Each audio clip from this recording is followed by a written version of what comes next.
Donc l'objet de cette vidéo est d'étudier la parité d'une certaine fonction. Donc elle va se diviser en deux parties. La première où on va commencer par définir ce que c'est que la parité d'une fonction. Donc qu'est-ce que c'est qu'une fonction paire d'un côté et une fonction impaire de l'autre.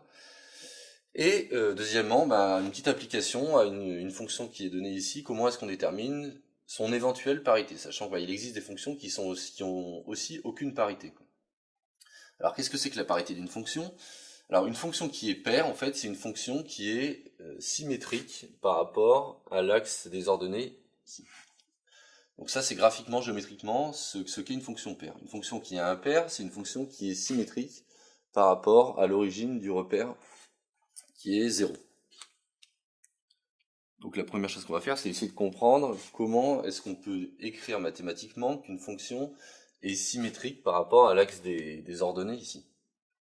Donc le fait qu'elle soit symétrique signifie en réalité que si je prends un certain point que je vais appeler x ici, une certaine abscisse, si je regarde son image qui est du coup f de x, ce que je remarque, c'est que l'image du point le symétrique de x par rapport à l'axe des ordonnées, qui est moins x, il possède exactement la même image par la fonction f. C'est-à-dire que f de moins x, qui est l'image de moins x, f de moins x, c'est rien d'autre que f de x.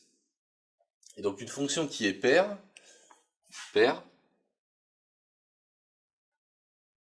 donc une fonction qui est paire signifie que pour tout x dans R, donc ça c'est pour tout x dans R, on a f de moins x qui est égal à f de x.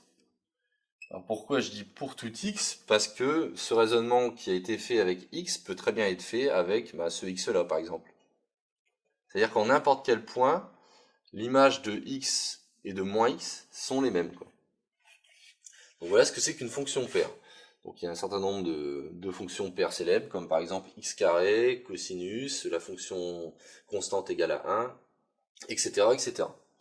Donc qu'est-ce que c'est qu'une fonction impaire? Une fonction impaire, c'est une fonction qui va être symétrique par rapport à l'origine du repère 0 ici. Donc on va essayer de regarder aussi graphiquement ce que ça signifie. Donc si j'essaie de tenir un peu le même genre de raisonnement, et je place un certain point x, et je place son symétrique par rapport à 0, qui est moins x, et que je regarde l'image de chacun de ces points. Donc l'image de x, ça va être f de x, et c'est situé ici, tandis que l'image de moins x, c'est f de moins x, qui est situé ici. Je prends un deuxième point, donc lui c'est x, lui je vais l'appeler, donc admettons que j'appelle plutôt x1 et lui x2. Donc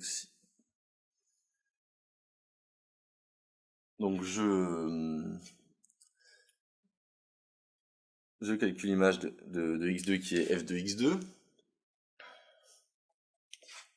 Et donc si je prends le symétrique, donc moins x2, donc il est nécessaire que je prolonge un petit peu ma courbe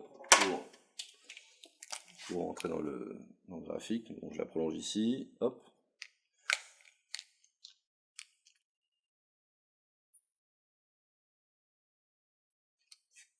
Et donc si je trace l'image de moins x2, j'obtiens f de moins x2 qui est ici. Alors en regardant ces deux points, qu'est-ce que je remarque? Tout simplement, c'est que à chaque fois, f de moins x semble simplement être l'opposé de f de x par rapport à 0. C'est-à-dire que f de moins x1 ici, c'est moins f de x1, et f de moins x2, c'est moins f de x2.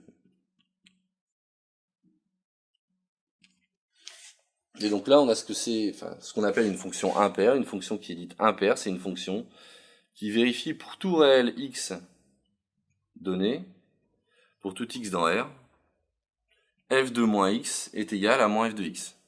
Donc ça, c'est ce qu'on appelle une fonction impaire. Comme exemple de fonction impaire, on a par exemple la fonction qui a x associe x, la fonction qui a x associe x cube et sinus x, tangente de x. Alors maintenant, je vais vous montrer comment on peut concrètement vérifier si une fonction est soit paire, soit impaire, soit rien du tout. Donc pour vérifier qu'elle a une certaine parité ou pas de parité, il s'agit de calculer f de moins x et de regarder si f de moins x a un quelconque lien, enfin un de ces deux liens avec f de x. Donc par exemple, on va considérer cette fonction qui est x associe x sur 1 moins x au carré. Alors une première chose à remarquer, c'est que la fonction est définie sur r privé de moins 1, ce qui fait qu'on ne peut pas la calculer en 1 et en moins 1. Donc là, quand j'ai dit pour tout x dans R, en réalité c'est pour tout x dans l'intervalle i, ici. Donc là, il y a dans l'intervalle i, et ici dans l'intervalle i d'intérêt. Et donc ici, notre intervalle i, c'est pour tout x donc appartenant à R privé de moins 1 et de 1, là où notre fonction est bien définie, on va calculer f de moins x. Donc f de moins x se calcule en remplaçant la variable x par moins x. C'est-à-dire que le x qui est ici, on va le remplacer par moins x. Et au dénominateur, on va calculer 1 moins x au carré.